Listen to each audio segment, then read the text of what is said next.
up, y'all? I'm Steve with Elev8, and today we have a really awesome Elevated 8 with 23 glass. This guy is a little bit new to me, but when I went in looking at all his glass, holy shit, this guy is like breaking grounds and stuff. I love what he's doing. I love the marketing he's getting out there. It's just amazing that this guy is just fully wrestling this thing and taking it to where it's at. Don't forget, we got a really cool way for you to help us out with Elev8 brand ambassadors. You can be an Elev8 doll or an Elev8 gent. You already are anyways, you just don't even know it. But anyways, you sign up for that and you can earn some really cool stuff. We have Elev8 vets. It's super awesome. Really neat way where you can come in, help some veterans that have helped us out. Anyways, let's roll in and hang out with 23 Glass. All right, well, welcome. We got 23 Glass here. Jimmy, thanks a lot for joining us today. Of course, man. Thank you for having me. First thing I noticed, you got a little dog there, and I kind of got one just like it. And I want to say that shit's cool as hell. I do, man. Yeah, his name's Doobie Dingus McGee. He's my girl and I's dog. He's actually become kind of a big part of my Twitch stream. There's a lot of people on there. Like I have something where I do like a channel point redemption where you can actually feed him a treat. We call it a munch crunch. And so I'll put him up right next into the microphone and he'll kind of just crunch down on the stuff. This illustration here was actually done by a viewer in Germany. It goes by 420 Scooby Dooby. So he did that whole illustration for me. He's been doing a bunch of stuff for us in the Twitch scene. It's been awesome. That's awesome. I love to hear that stuff. I love it when people bring their animals in because I do the same thing. So it's cool. Yeah. It's cool to see that. First thing I got to ask though is, how did you get into this crazy glass game? It's you got to be a little crazy. And how'd you do it? Yeah, man. So, I mean, I'd been really interested in it since I was pretty young. Probably like 16 is when I really started to appreciate glass a little bit. I grew up in Seattle, and there was some stuff going on back in about 2006, 2008, when I was like 16, 18. So I started kind of paying attention, and anytime somebody was like, oh, I know a glass blower, I'd be like, oh, would they be willing to teach me? And everybody would be like, oh, I'll talk to him. And I never really heard back until I moved to Corvallis, actually, and I was working at a Jimmy John's Sandwiches, and a guy I was working with there was like, oh, my brother-in-law blows glass. Oh, really? You ever think he'd be willing to teach me? And he was like, oh, I could talk to him. And that guy, the guy I worked with, ended up being a roommate later and a really good friend of mine. And his brother-in-law ended up being the one who taught me. His name's Nick, goes by Annealed Innovations. He's at Eugene. Oh, I know who Annealed Innovations is. So yeah, that's really cool. And so that was about 2006 when you got into that? So it took me until 2014, I think is when I actually got in contact with him. And it was never one of those things that I was like pushing really hard for, but anytime I had the opportunity to potentially find somebody, I would kind of see if I could push the waters a little bit. And then it just finally ended up working. And then, I took a couple lessons with him at first and just kind of knew pretty quick that it was the thing that I wanted. Did you go in to work with him as an apprentice, or did you go in and just take a couple classes and then just get all your own stuff and just go hard? So he actually had an apprentice pretty much at the exact same time that I kind of came in around. And so what it ended up being with me is I paid for a couple lessons at first just to kind of, he taught me like a marble. I actually, I have my first spoon here that I'll show you when that comes up. Yeah. Yeah, I paid for a couple lessons, and then it turned into kind of, hey man, like, do you got any stuff you need done around the house that I could kind of get some time on the torch for, And so we ended up like digging a French drain in his backyard and like building a fence and, just a ton of manual labor, digging dirt, throwing it in the back of a truck kind of thing for a couple of years. I was pretty much just a weekend warrior. But you were going to have this glass blowing, and that was your ticket to get in there and make it happen. And so it was basically like one weekend I'd work, and then the next weekend I'd go and work on his torch. And then, you know what I mean? It was back and forth. And then after about, I think it was like 2 years, I finally was able to get all my own stuff. And it's just been pretty much every day since. Gangster, man. That's really awesome. So you've been on there for a while. What items did you actually start blowing with? I know you learned with a marble, and your first thing was a pipe. Is that what you went after then? Is just pipes or? Yeah. So first it went marble, pendant, or like marble and like little disc, right? And in the disc, I kind of was taught like an implosion and an air trap and a couple other things, the mushroom, right? And you kind of learn that. And then once I got past that, I think it was spoons.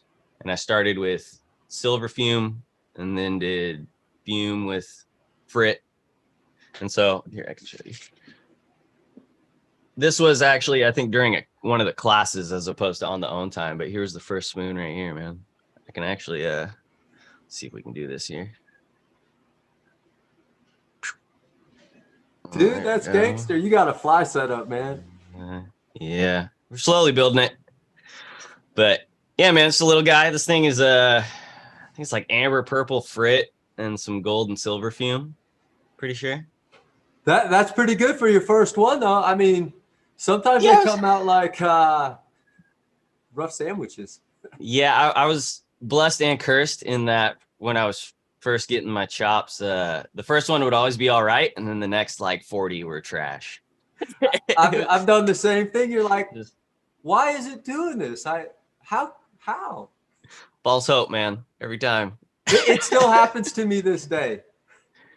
Yep.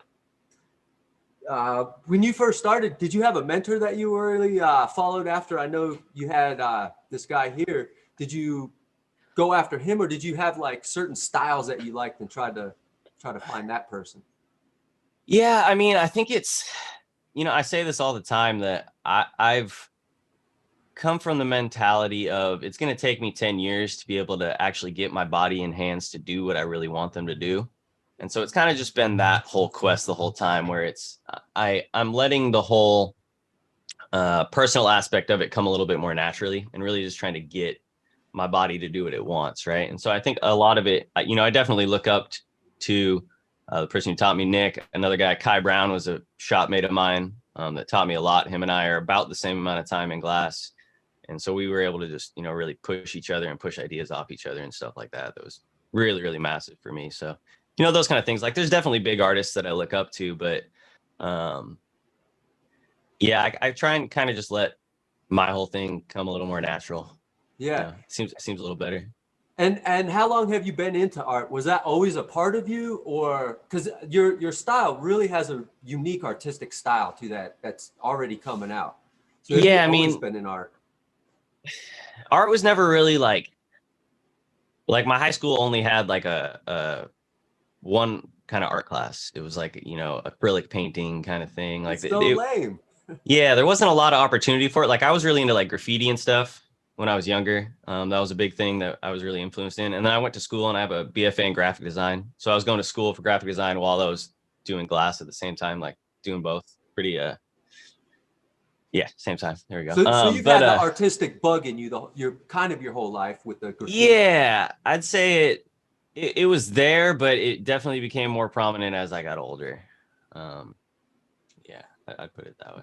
And that's probably because they couldn't bring it out in school. They're all so dumbed down now to be like, let's create these cookie cutters, forget the creativeness. And yeah, I mean, like graphic design wasn't even told to me as a concept. The whole thing that I always differentiate graphic design is it's art where somebody else is giving you the prompt.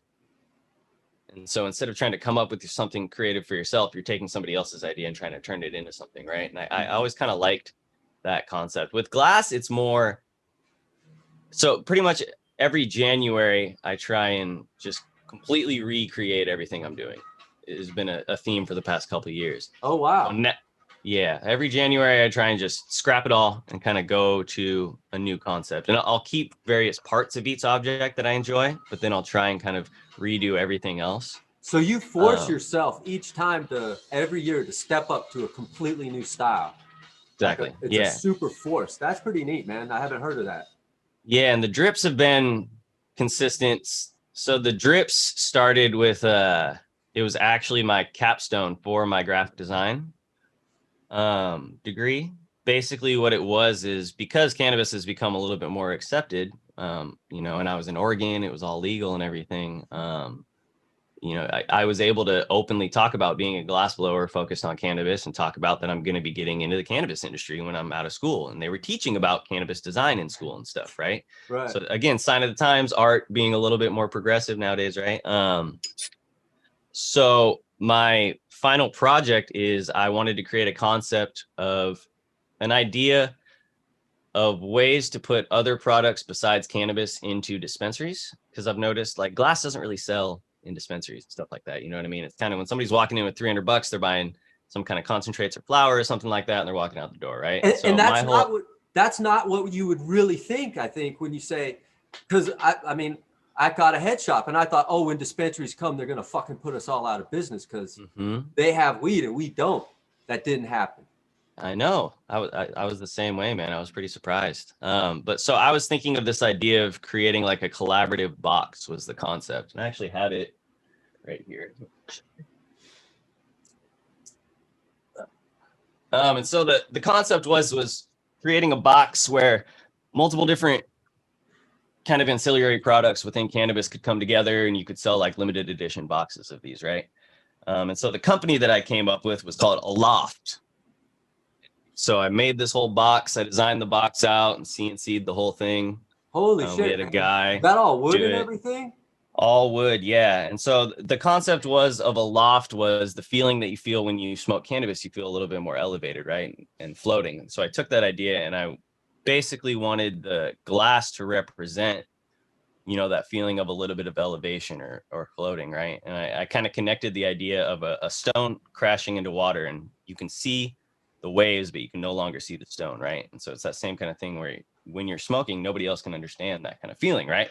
I spent a whole year working on this idea, long projects, right? And so basically I made this box that had a recycler and like a pipe and a jar and a dabber, right? Because I was the glass blower. I was like, we'll make the first one like a glass box, right? Just proof of concept. And the recycler sold at my design, like my senior show, just like some random person that was walking by. And so I was kind of just like, oh shit, obviously it's selling. Right. This was at a place I didn't even expect to, you know, it was somebody just coming by and they're like, how much you want for that? And I was like, I wasn't planning on selling this, man. They're like, well, okay, but how much you want for it? Right. And so that, again, like I kind of just let it come a little naturally, and I was like, all right, we'll go with this. And then off to the races. Yeah. Dude, that's awesome, man. I love it. Finding new things, creating new things. So hell yeah. You mentioned that you have taken some classes. Have you taken any classes that really like changed the way you were going to blow glass and just opened your mind a lot? And do you recommend classes if you have taken them? I 100% recommend classes. Honestly, I had planned on 2020 being the year that I really started investing in a lot of classes. And then COVID kind of hit and it kind of threw a wrench in it. So I have only taken classes from the person who taught me. And then I took one class from Ham. That was just a 1-day class that changed a lot for me. I think both of those are really important. And Ham's the guy who, from my understanding, invented the recycler. I think so. Yeah. Like, all 100%. Right. His whole class was gravity was what the whole class was on. And it was just really about like manipulating tubing. And he's just so good at explaining things. You know, they say that like masters could explain something to like a 3-year-old, right? Or something like that, where anybody could understand it. And he just, the way that he explains stuff, it just makes you be like, oh, duh, of course. Like, I should have been doing that the whole time, right? And I think that's a big point, is that classes are phenomenal. They're great, but you got to know who you're getting it from. If you got a guy who's been blowing glass for 3 years, I don't know if that guy has the full skills like deep inside to just to articulate it to where a 3-year-old can understand. Yeah, that way. He's a pro. Exactly.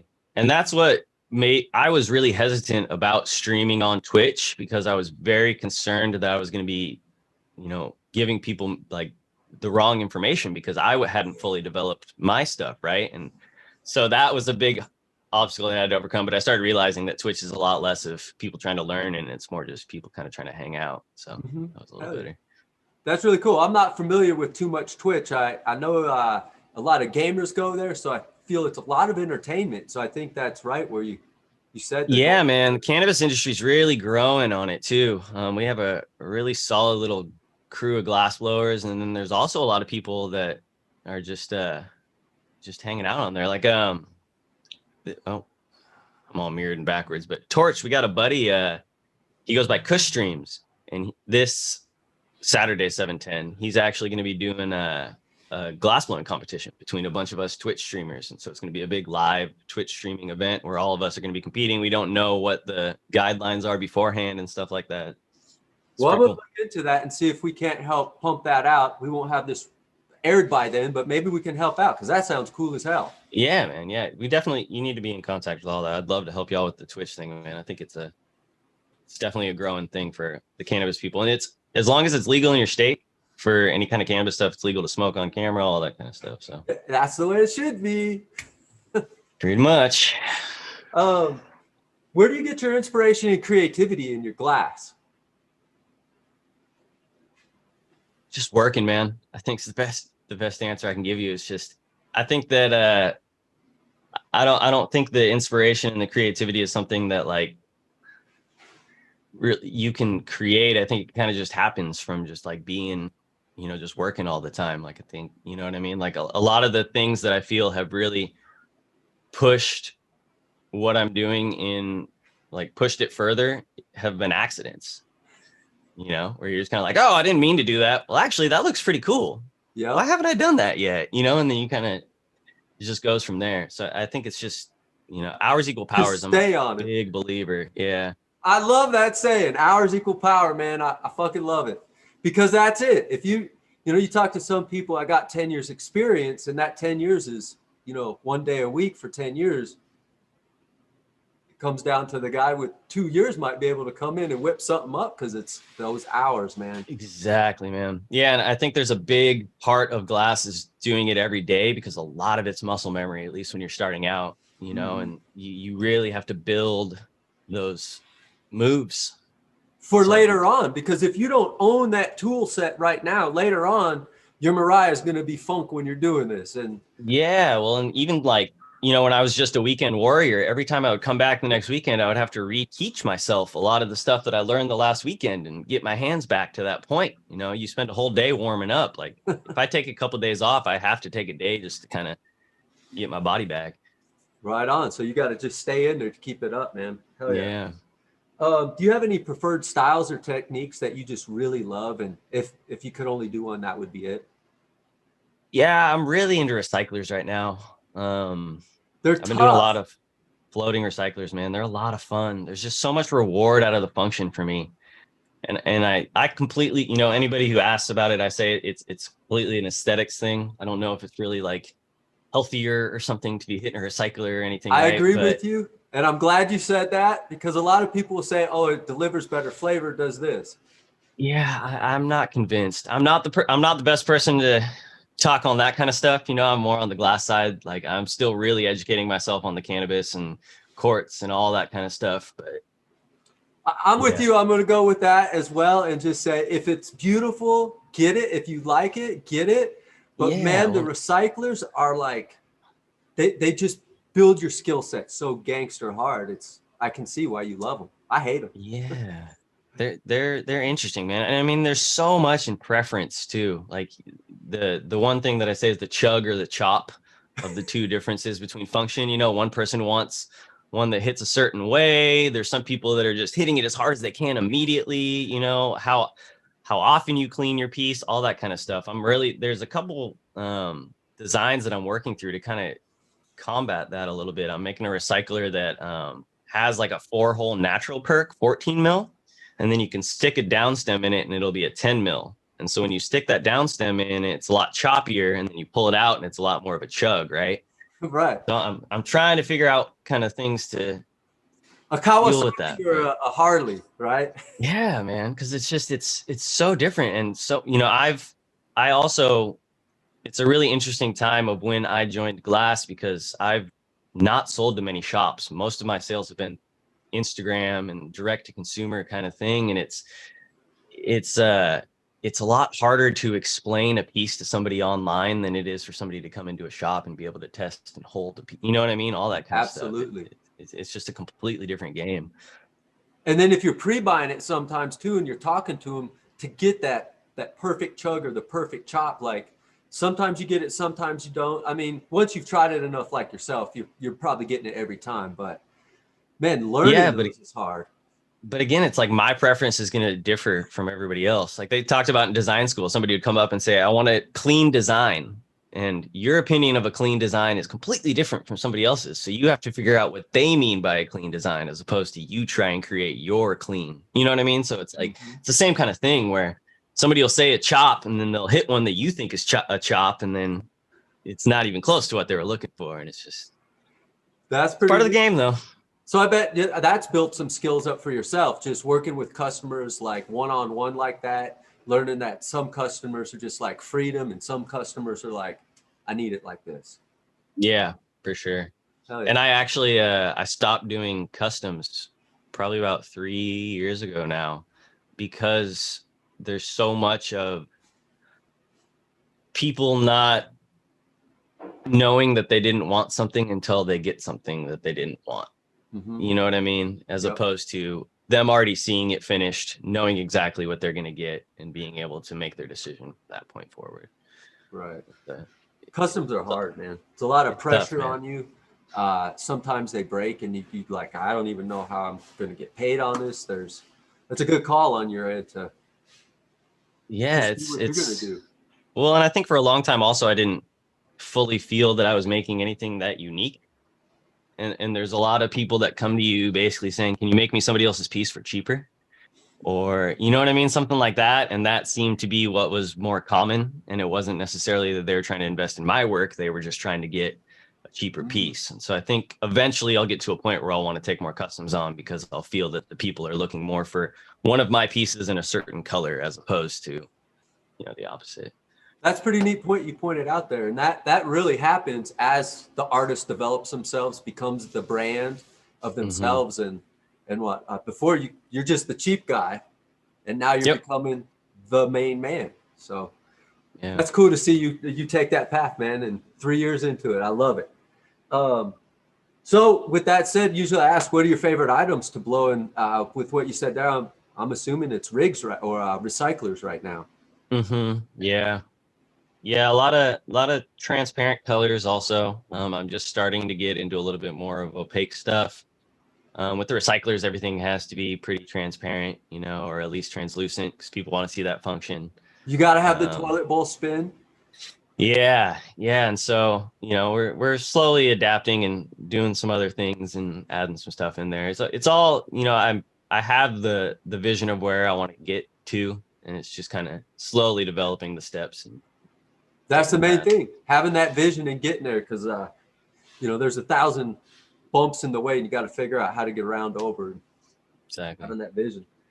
So what's your favorite color to work with today? Oh man, so my answer has always been North Star Yellow for a very long time. People that say that, I love it. I've really been liking a lot of the new North Star Sluggers, though, like the Stargazer. A lot of those are like, I've been really, really waiting for some nice purples. Molten Aura colors are always amazing too. I just got their new Sunstone. I hope that's right. You like that? Yeah, it's been pretty good. I put that on a piece that had a lot of amber purple and warm colors. So I think it worked out really well. Hell yeah. Yeah, it's an interesting striker, man. Yeah, I definitely go for those. The colors that are coming out with a little bit more of like an opalescent tone into it, I'm starting to really, really enjoy, because they just work really well with the kind of drippy stuff that I'm doing. It adds a lot more texture and variance into the piece itself. Yeah, it's neat how they're doing that with the opalines and the extra sparkles now. It's glass with just this next level of it's man, beautiful. It's so cool to be. And I'm sure you've been doing it a while, that just up until about 2 years ago, the colors were coming out, but lately it's just like freaking. Yeah, it's cool. Yeah, it's been great. It's great for us. It is. What color do you not like? Oh man, I stay away from most. I'm also really picky with a lot of colors. Like if there's any concern with the color at all, I generally won't use it. So any colors that have any copper and are going to reduce into a red potentially, I usually don't use them. Any colors that have any kind of chromium or anything in them, like sparkly greens and stuff, that might check, or unobtainiums, all that kind of stuff, where if there's any chance of the color being the problem, I usually just won't touch it. You can't get that time back. Yeah, exactly. And I think, like some projects I'm working on will take quite a long time, and I really don't want to have that risk. So with that, that's a good leeway. What is the longest time you've put into a project? Man, so on a solo piece, probably like 10, 11 days. Holy mackerels. That's Um, Collabs probably closer to like this one that's showing right here. That was probably in total close to 14 days worth of work between the two of us. holy mackerels. That's Um, gangster. yeah. So were you the guy finishing them at the end all butt puckered up or? Yeah, so that is another Twitch streamer. We actually hadn't met in person at all. We'd only talked to each other on the interwebs. And he sent me a bunch of line work sections, and then he does some sculpture work also. He had a really cool alien head. And so he just kind of sent me all that prep, and I just built the whole thing out and So all dripped the it out. pressure was on you then. Yeah, man, with the drips, I usually end up being the last person touching the piece. I've kind of come to terms with that's probably just going to be the the route I'm going. So do you Um, like that pressure? Kind of, yeah, honestly. I've since I was younger, I've always kind of fed off pressure and anxiousness and all that kind of stuff. I kind of just use it as fuel. I Mm-hmm. like that. No pressure, no diamonds. Yeah, it's a good one. Not mine. Um, if I definitely take it harder when something happens. I think because of that. But yeah, I like that extra little pressure that adds on for sure. With that said, have you competed in any competitions? Because those got a lot of that fire pressure. Yeah, not yet, man. This one that's coming up this weekend is going to be the first one. Fresh, fresh. Yeah. Well, hopefully I'll see you out there at one of these champs events or something like that. And Yeah, for sure, man. Eventually, I mean, of course, I would love to do DFO. I've been going to that, and I started volunteering at that first. oh, And, right that's on. been a major one for me. So eventually, I'd love to get to that point, but we got a while on Hell that yeah. one. So do you collaborate often? More so now. Yeah. I've started again. It was getting to a point where I felt more comfortable with my work. I think I didn't feel comfortable with people handing me off their sections for a long time, and I think I'm finally getting to a point where I feel I can add my own individual value to the piece. I used to collaborate with Kai, my old shopmate, a lot, and him and I still do a ton of collaborations. That one was Simply. I've collaborated now with the guy who taught me, I think once or twice. And then I just got another one locally with the homie Big Focus God, who does a lot of carving work. That's super dope guy. Ben's a cool guy. Right on. Yeah, that carving stuff is crazy, man. That's Crazy, man. Yeah. It doesn't seem Yeah. like it's that hard, but it's you're bent over and you got to be good at art. You got to be good at it. And you got to be there's a lot of individuality in any of that kind of carving, cold working kind of stuff. You can really do it a bunch of different ways, as with glass. But I mean, I feel you can see a lot of people's character a lot more in that kind of stuff. Yeah, that's pretty neat.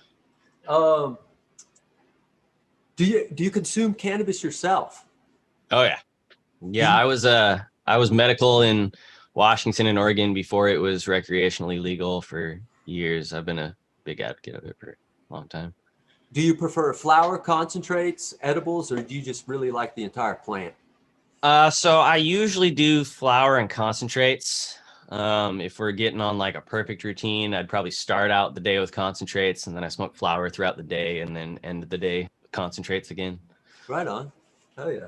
And then what's your preferred method? I guess, do you like pipes, bongs, if you're doing flower? Yeah, so flower I usually right now, it's usually rolled joints or blunts. I actually was just talking with a buddy, and I've never had a large flower tube ever. I got a buddy that's gonna make me one. It was just never a thing I had. There was people that always had the Special K, was like the major one that I remember back in the day, because I was growing up in Seattle. They had a lot of Special K pieces everywhere. I don't know if you're familiar, big soft glass. Yep. So that was a big part of my younger years. But yeah, I've been I think that would be a preferred method. I just never really had one, man. The biggest piece I think I've ever owned, besides, ones that I've kept that I've broken, it's probably about this big that I like bought from somewhere. Right, right. Well, you're about to find that out. That Yeah, man. it's a lot of Yeah. fun. Do you have any hobbies outside of glass? Yeah. I mean, all of them kind of in one way or another are connected still to the glass. Like there's definitely other projects that I'm working towards. Like I'm always thinking of new ways for passive income. I think, glass blowers need to find other ways outside of their glass to be making a bunch of money so they can focus on the stuff they actually want to make, right? But I think that a lot of my hobbies or things that I actually enjoy are, working on photography or working on social media or videography or, things like that are really more focused towards the career itself. Hanging with the dog and hanging with the girlfriend are, of course, big parts of my day. But It sounds like everything you're else just creative. You're a creative mofo, and doesn't matter. I have a lot of time. I have a lot of trouble taking time off. Like I usually don't ever take days off. When I take a couple days off, I usually notice that the next week I can't put in as much time. I like doing that every day, kind of thing. So I agree, and people that say, "Hey, don't work too hard," or "You need a vacation." I feel sorry for those people that don't have lives that have so much passion that there's not enough time in a day, so you do it. Like, yeah, exactly, man. Like I enjoy everything I'm doing. I'm just hanging out at home, and my buddy calls it the one man bong factory. hell yeah, man. What can we look forward to in the future from you? Oh, as Besides far as a new item every year, new design feature.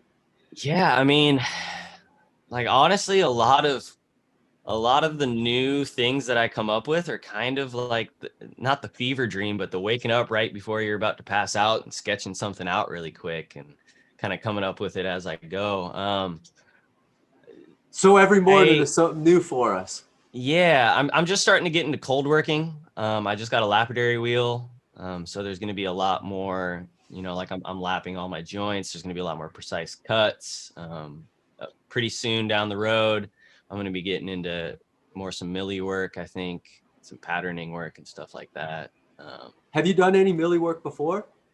I have not. I've done a couple little small things, Like nothing little major. eyeballs or something? Yeah, little eyeballs, little patterns, little things like that. But yeah, nothing too big. I mean, I've also done like have you seen the people that do like the signatures where they'll Yeah, do a and little signature and then pull it I down? haven't figured that out either. Yeah, it's just basically you're taking a disc and doing a little implosion of your signature and then just pulling that implosion down and then cutting that into little chunks. It seems so easy. I don't know. Yeah. Practice, man. Again. Right, time on the torch. Yeah. Do you find that you still have the same love today and passion as when you first started, or it's different? Same passion, but it's different. I think the answer is both. I think once you kind of take it on as your job, it changes a lot of things. I've tried to keep a lot of the same mentalities that I had. I think it's really hard to not get stuck in the idea of this is going to make me money, so I need to continue making it. And if I make something else, I might not make the same amount of money.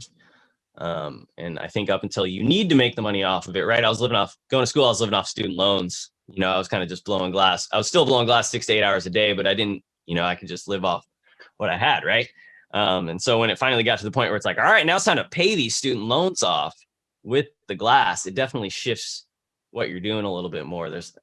And I was just talking with a guy who is pretty new. He's coming up on a year into glass. And I think it's really important to have percentages of time that you focus on stuff that'll make you money and percentages of time that'll help you further yourself. Mm-hmm. Right. And so I usually go by 80-20. I know people that go by 50-50. I know people that go by 75-25. There's all ranges. What I ended up doing this year is I did it on an annual scale. So I did the first 2 months of just prototyping and breaking everything. And then now I'm spending the next 10 months on stuff that I know I can actually make some money on. Right on. That's pretty cool, man. I like the 80-20. That's a big rule in a lot of different business life things. And so that's really cool that you're using that same rule for you. And I'm going to assume that 80%, like you said, is making money doing that. And correct. Yeah. you know, we gotta be the squirrels. You gotta go out and get those nuts and make sure that you got money for next year and shit. Too many people, I think, sometimes are like, oh, I just want to be this creative thing, and then they're like, hey, I'm in a hole here. So I love how you're pointing people to that, like, work on some production stuff, and then find you. Yeah, well, and I think it can, the way I was explaining it to him is he's just getting to the point where he's comfortable making spoons, right? He can make oneies and spoons really well. And he's starting to want to push to like the mini tubes and the bigger stuff. And I was like, look, man, you could do 80% oneies and 20% spoons until your spoons get good enough. And then you do 80% spoons, 20% mini tubes or whatever you want it to be until your mini tubes get good enough. And then you just keep transferring it over until you get to the point where you find something you actually want to make. And then you always got money in the bank. You can always eat. You can always pay the bills. Exactly. You can always build a better future. If you don't got money coming in, I don't know how it takes money to make money. It does. And I only know how to get money by busting ass. So yep. Well,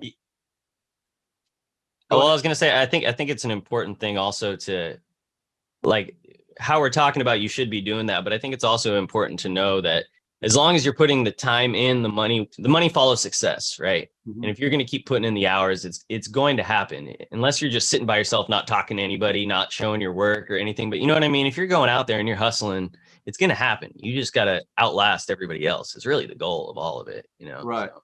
And you got to be your number one advocate. You can't just be the artist sitting back there. You do got to go push your stuff, or you got to work with somebody that's going to sell your stuff and know you're going to take a lower cut. But there's all these different ways to build you. You just got to find what works for you. Yeah, and what you want to do, And I think that's also like, before I was doing glass, I was just stumbling through a bunch of different arts. Like I did music for a long time. I thought music was the one. I have my whole like idea behind everything is do the things that make you lose track of time. I think that is the most important thing that I tell everybody is the things that you started at 10 a.m. and then somehow it's 6 p.m. and you haven't eaten all day and you're like, what the fuck just happened? It's starting to get dark, right? Like those are the things you need to be focusing on the most, and everything else will kind of fall in line, right? And so music was the thing for me, but once I started getting to the end of the tracks, I got too frustrated and would want to give up. But with glass, even when I broke something, next day I was trying to get in there as quick as I could, And so I think it's okay to not know what that is and try and figure out what it is, but when you do it, just fucking and keep opening doors to go through to find it, because then it's sad when people haven't found something that is just it's so powerful in their lives and they just cookie cutter through. I couldn't Yep. Yeah, and honestly I feel like COVID has kind of helped people with that a little bit, at least in some of the circles I've seen, where it's made them kind of sit with their thoughts a little bit, and kind of recognize that maybe they are looking for other things and try and search those other things out, right? Which has been kind of an interesting part of it that I didn't really expect. And that's why you need these things, whether the COVID thing, it's a lot of different things, but we need shit that fucks our lives up and causes a bunch of massive change. So we relook at shit, and I mean, yeah, man, we need it. Yep. Do you have any other shout outs, or did we miss anything that you'd like to add to this? And well, I forgot one thing. How did you get your name? Okay, so I am born on 3rd. My mother is also born on January 23rd. So I was born on my mother's birthday. My girlfriend, not daughter, is born on February 23rd. And we started dating on June 23rd. So that number. It's just a number, man. Yeah. Like, again, I was really into graffiti when I was a kid, right? So I went through a ton of different names. I think the thing with graffiti is you're trying to get one word that defines you as a person, right? Which is like the hardest thing. And it's like trying to think of all these different weird ways and stuff. And this was the one, and it actually came when I was doing music, but it was just the one that like just resonated the most with me. It had been important in my life for a long time. There'd been a bunch of different connections with it, and it just made sense. I like the whole idea of it being a number instead of like a word, you know. Right, right. And you get to choose that. And I think Michael Jordan was 23, wasn't he? Yeah, he was. Yeah, so it is a great number. Yeah, and that was something interesting in school, is me trying to talk to people and being like, okay, how can I make sure that I'm not going to get in trouble in any way or get a cease and desist from Jordan? You know, like if it ever gets to that point, how do you make sure you're differentiating yourself enough? Because like using the number 2-3 again is like, you Yeah, he gotta made be that number careful. huge. Him and Nike. Yeah, man. It was him. He made that Yep. number. Yeah. And then now you're making the number for the glass game, man. Yeah. It's cool. Thanks. Appreciate it. Yeah. And then where's the best places that we can follow you? You mentioned Twitch is a good place to interact with you live. Yeah, 23 Glass on Twitch, Instagram. I have a Patreon also. We got a Discord. We got most of the things. I think the only one that's not straight 23 Glass is Twitter, because somebody else had it, but I'm on the rest of them. All right, man.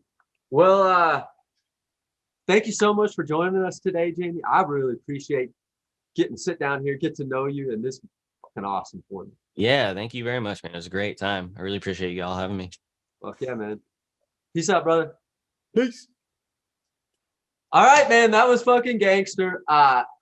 Dude, I had a great time. I can't believe like what you've done and all your creativity, and you're fucking killing it, man. I love it. Thanks, man. Appreciate you. So for you taking this time out today and sharing it with me, man, I'd really love to do a few things here. So I created this new shit, and I didn't create it. It's just a thing called Butter Color. I'd love to send you some of that stuff. You can use it. If you like it, you like it. If you don't, you don't. But what it is, it's just China tubing, and I take some American color, put it over it all by hand, and then I sleeve it in 50 by 5, so you can burn the piss out of it, and it's Sweet already. Hell yeah. A second thing, well, this goes into like two things now. Is a long time ago I started making this vaporizer right here. 17 years ago, that's how I got into glass blowing. Let me pull you over onto the other screen so I can see you better. Hold on. Got yeah. too many screens. So okay, tight. It does dry herb with a wand. It does concentrates. It's got a ceramic or a quartz dish. And then it's got this aroma top that you can leave it on 24/7, make your home smell good. So usually I'd say, hey, man, I want to send you one of these, which I definitely want to do if you want to check it out. You can't keep it, but you can use it, as long as you like to. If you like it, I'd like to work on one with you. If you don't like it, just send it back to me in both ways. I'll pay for shipping both ways and all that stuff. But what I'm starting the 15th of this month, is I'm trying to do a competition thing. And it's more of just an experience. It's going to help me get my product out there. I've been doing this 17 years. Willie Nelson's bought fucking 30 of these things. And it's all about glass. So, like Puffco did this fucking thing, then Carter did it, then this Dr. Dabber, they did all these things. And I'm like, fuck those guys. They're not even American companies. They're not glass blowers. And I can't touch them with marketing. I don't have the money, but I have 17 years in this glass game, and I think I have a cool product. So I'd love to get you a vape, to send that to you, try it out, work on something there. I'd love to get you some color, as well as I'd like to send you a link so you can check out this whole project that I'm doing. It's over 6 months, and it's 4 stages. First stage is a wand, this, and then a carb cap. And then the next stage is just this aroma top, which could be a dab dish as well. And then third stage would be some kind of rig to hook up to this. And I'd be willing to buy all the glass at 30% under wholesale, so my team can sell it at wholesale. Or I can put it on the website, and I'd be willing to give you, if it does sell wholesale on the website and I don't buy it, I'd give you 20%, or I sell it retail and I give you 80% of that. And then, or you can just sell it yourself and you can keep all the money, but I'd still do that. Big thing is I'm trying to get free publicity for myself, but also try to give some kind of community thing here, because it's something Trying to get it the fuck out there and build a community around it. Fucking A, man. So feel you. that yeah, man, I'll check it out for sure. I'm definitely down to check it out. Glass games, it all just kind of depends on timing and all that kind of shit. I'd be more than willing to check everything out. Like I'll definitely check it out, check the links, and see what we can do. That's all I can ask for. So I'm gonna hit you up with a couple links, and then check it out. You got any questions, let me know.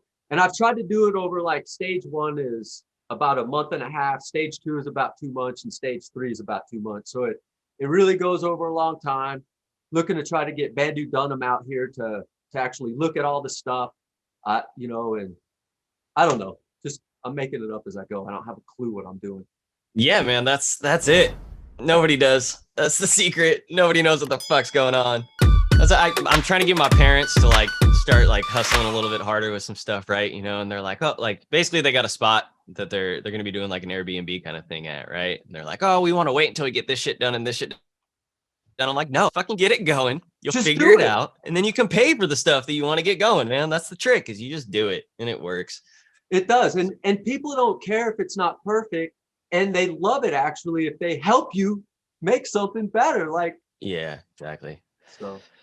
Yeah, dude, man, I'm all for it. I mean, and also we can, I'm sure you got logos and all that kind of stuff. I'm more than willing to like, we can throw logos on the Twitch stream, and I can like talk about it on Twitch and stuff like that. I'll give you honest opinions on it and all that kind of stuff. But yeah, I mean, if you're just looking for content and people, just testers and all that kind of shit, I'm more than willing to help.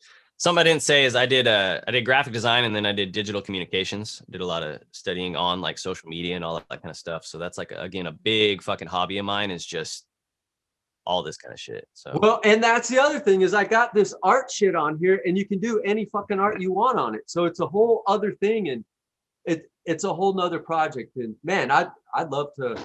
Well, and another thing I'd like to throw out, if you ever are traveling around and you come out here to Colorado Springs, man, I got a fifth wheel I'd put you up in, and I got a studio. If you want to blow glass, just want to come out here for a few days, say what's up, man. Oh yeah. Yeah. We'll definitely have to talk about that, man. Yeah, it's like this whole COVID thing. Like the plan last year, I did my first Las Vegas was 2020, or right before COVID hit, right? That was my first Las Vegas. I'd only really done everything direct. I'd sold to maybe 2 shops ever. I didn't know shit about that whole scene, and it was just like a slap in the face kind of thing, right? And so then after that, I was like, all right, I'm going to do Melt. I'm going to start traveling to collab, and I'm going to start taking classes all 2020. Like, this is going to be the year. And then COVID hit, and it was like, well, shit, never mind. And so now it's kind of like getting back on that trajectory now that everything's getting back open and everything's getting back to normal. It's like slowly getting there, man. Car broke down on the way to Las Vegas, so we got to buy a new one. So baby steps. This last Las Vegas? Yeah. Yeah, that's never a good time. Yeah, it was fun. Luckily, another buddy was actually driving both of us, and I was about 15 minutes away from his house, and my timing belt snapped. So I only had to pay for a tow to his house, and it was all good, but it was just like another thing to add, right? Hey, that's how I feel life has it. Like, just keeps throwing it. It's like, if you can get through this, motherfucker, all right, but yep, feel the pain. Yeah, man. I never expected it to be anything but a struggle, but that's part of it, man. I enjoy that shit. Like I was saying, I feed off of the tough times and the haters and all the negativity. It just makes you want it more, It does. It's because like, you're your own head and you do this, but man, like for me, I got shit to prove, and I'm sure you're the same way. Like, you're a hater, fuck you, I'll prove you wrong, man. That's what I love. Like, the whole time I was literally digging dirt for Time on the Torch. I was thinking, like, try and have somebody else come up and like say that they're trying as hard, Mm-hmm. It's like, you gotta really want it if you're gonna be going for it in the future. And I knew that if I couldn't make it through building a fence to blow glass, then I wasn't gonna make it 10 years down the road. You know what I mean? So yeah, and that's so awesome that you've seen that right from the beginning. Like, man, I've trained probably 50 glass blowers, and these people come in, and the majority of them, say 80%, come in, and it's just like, just give it to me. It's like any other job. I'm just going to do it. And it's like, it's quite different, man. It's all like, I mean, I think with all this art stuff, like I'm not a big believer in somebody getting a fine arts focus or degree or like any type of full-time stuff, because it's just like you gotta really, it's all you, man. There's nobody that's gonna help. Like you can't get a boss that's gonna like change the game for you or something. It's like you gotta really want it. You gotta work really hard. So unless And you're that's gonna, in life. Whatever yeah, you want. exactly. Well, Jamie, this was fucking awesome, man. I really appreciate it. Our goal is I was doing these live and we were trying once a week, and then I got to where I was like, we were fucked down and we got like 5 a week, so we're behind. But now we're getting to where we're trying to get this so no later than 2 weeks out. Okay. And then we'll get you a little like 30-second clip of this. It'd be great if you could share it. If not, that's okay. But we're going to try to push it as hard as we can. And Yeah. Do you mind if I take a little photo real quick and post on the Instagram that we just did this? you do whatever you want. Like, All I right, love bro. you long time. Shit. Yeah. Hell yeah. Got you. Again, it's like I get the game, dude. Like the whole Instagram and all that shit. It's really just about getting everybody to talk about it and getting more people moving on the idea. It's Like, everybody really riding coattails and shit, you know. And I've thought about this little competition thing here probably for the last 10 years. And I was just like, man, I'm a fucking nobody. Nobody's going to want to do this shit. Fuck this, fuck this. And 10 years, I talked myself out of it. And then I seen this Dr. Dabber do it. And I was like, I seen Puffco, I seen Carter. And now I seen these guys.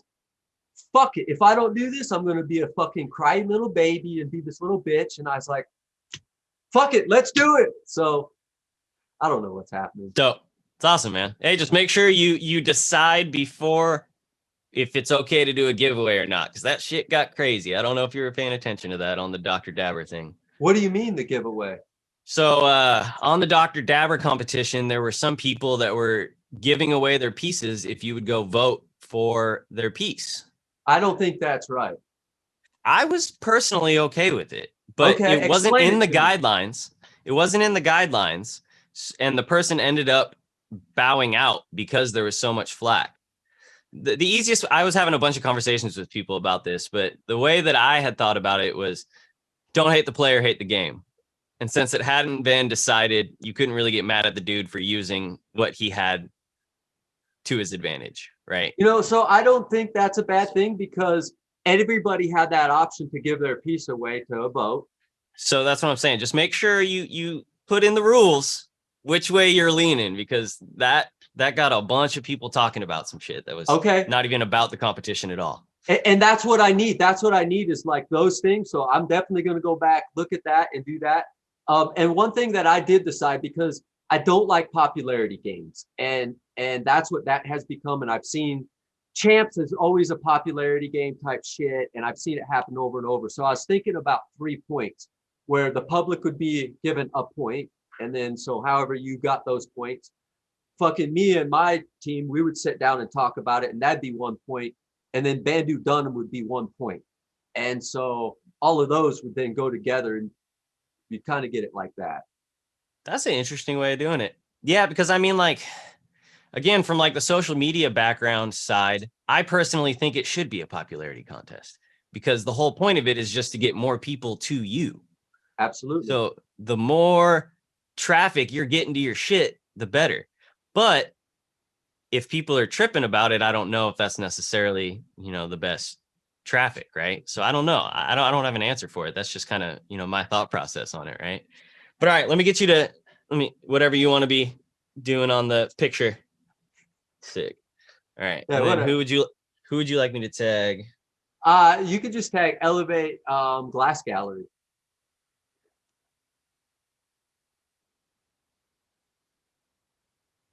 That's fucking cool. You're the first one to promote us like that as well, man. It's pretty neat, man.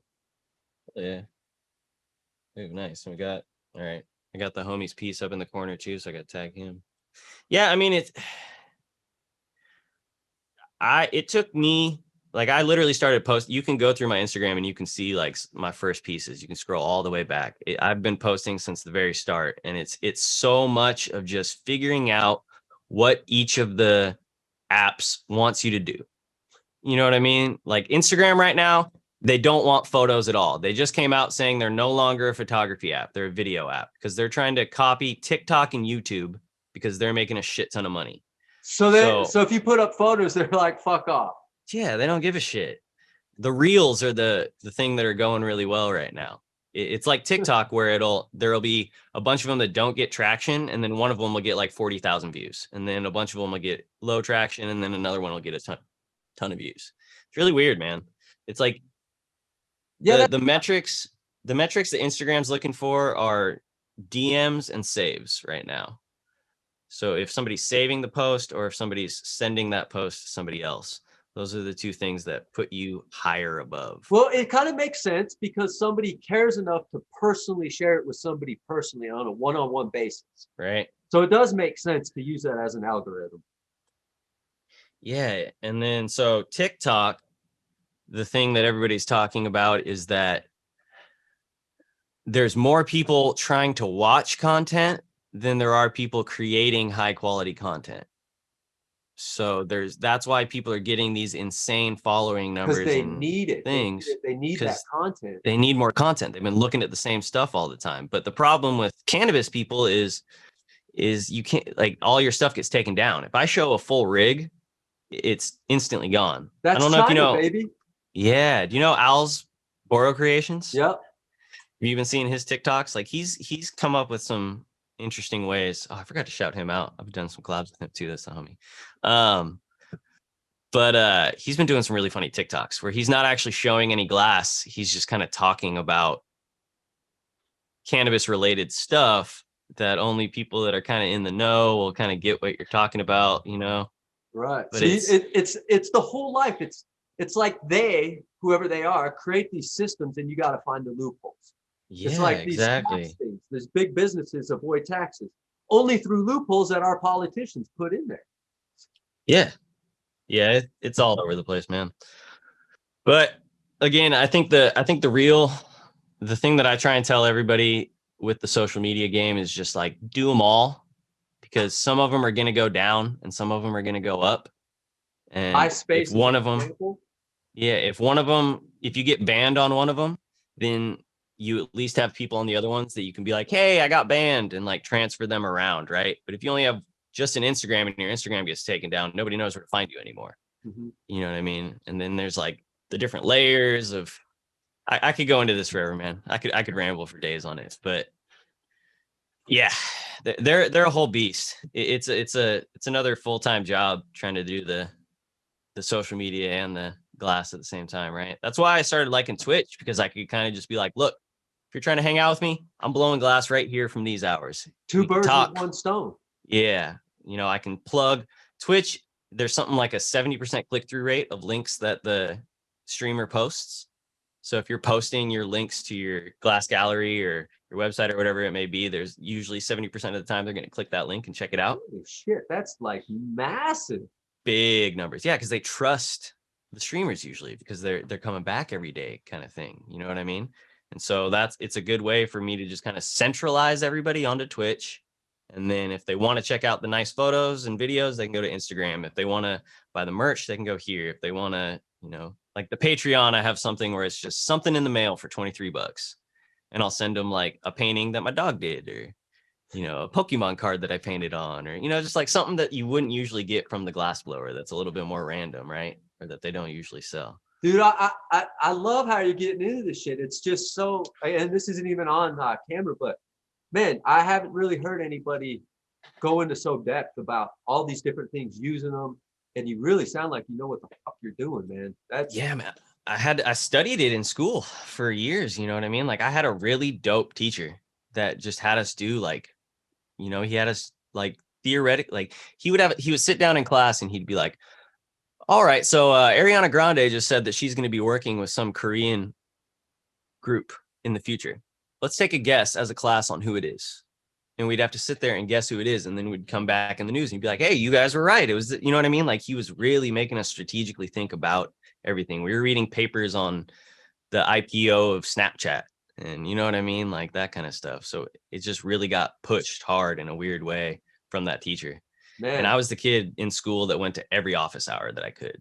You know what I mean? It was like, fuck it. If I'm paying for school, I'm going to go to school. You know what I mean? And I was in there all the time. So I'm starting my glass blowing business, right? I'm going by 23 glass. What do you think of this logo? What do you think? You know what I mean? And like, what should I do on my social media to make it so people pay attention more? All that kind of shit. Just bugging the fuck out of them, dude. Use every resource you have. Like that's Again, you paid for it. Like I and was taking people student want to loans help, out. right? Yeah. Yeah. I was usually, unless there was like midterms or something coming up, I was usually the only person going into the office hours. Isn't that crazy? And that's a place where all the smart people and hardworking people are supposed to go.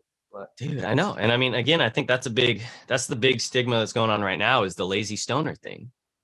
And I think that's finally getting pushed a little bit. Like the idea of I smoke weed all day. I smoke weed from when I wake up until when I go to sleep. And I'm working 8 hours a day, 7 days a week consistently, same on here. the torch. It's I hear that thing, stoners, what is it? Maybe stoners aren't losers, just a lot of losers are stoners. And so people look at that shit and it's like, fuck, man. Dude, I mean, my grandma thinks that way, dude. Well, that's propaganda, right? Yeah. Here's the Everybody, propaganda. you wouldn't imagine how many people, so they go, oh, what do you do for a living? And you go, I'm a glass blower. Oh, what kind of glass? And so I instantly just hit him with, oh, I make bongs for a living. Yep. And they give you that weird look, but they act weird until you tell them how much some of the glass sells for. Not even how much your glass sells for, just how much some glass sells for, right? And they're just like, oh, really? Like this is an actual industry? Oh, You're I not didn't a even. complete, like. Yeah. It's like, oh, okay. Pretty fun. Yeah. But again, I think that's just showing that we are in an industry. I've been talking about this a lot with homies, that we're in an industry that has a lot of room for growth. Even if you're just blowing glass, just getting started right now, you could still become a, highly paid, well-established artist by the time cannabis becomes accepted. Yeah, and I've been doing this 17 years, making a vape and shit. And for a while I was told, it's a fucking dinosaur. I'm like, motherfuckers just don't know about the shit. And so I don't know. It's this industry is just opening up. The pie was like this. The pie just keeps getting bigger and bigger and bigger and bigger. And COVID just like blew it out of the water. I don't know for you guys, but COVID made everything crazy, man. Like I am worried though. Like I went to the gun store, talked to them. They said the last 2 months their sales have been down. Talked to my local dispensaries. They can't even get rid of wholesale weed right now. So there was, like when COVID first hit, everybody sucked it down. In every store, they doubled their grow and all this shit. A year later, everything is supply and demand. So the demand shoots up because of COVID. Then the supply reaches to catch up. Then the demand kind of teeters off, and then the supply is like too much. And so I'm just hoping it all keeps rocking and rolling, and the pie just keeps fucking growing for us all. So I think it will. Yeah, I think also like the guns one scares me, honestly. But I think there's just so many new people constantly. Like I think something that's interesting about like selling actual cannabis is a little different, but like anything else that can actually cross state lines, the more states that open up, it just dramatically grows our industry. You know what I mean? Dramatically. It's like guns are legal everywhere, but the fact that people are buying them a little less, maybe. But like, yeah, fuck, man. That every time, it just makes everything crazier. Like, did you go to Las Vegas this year? Yeah, we did. This was my first Las Vegas and best trade show I think we've ever had. It was fucking crazy.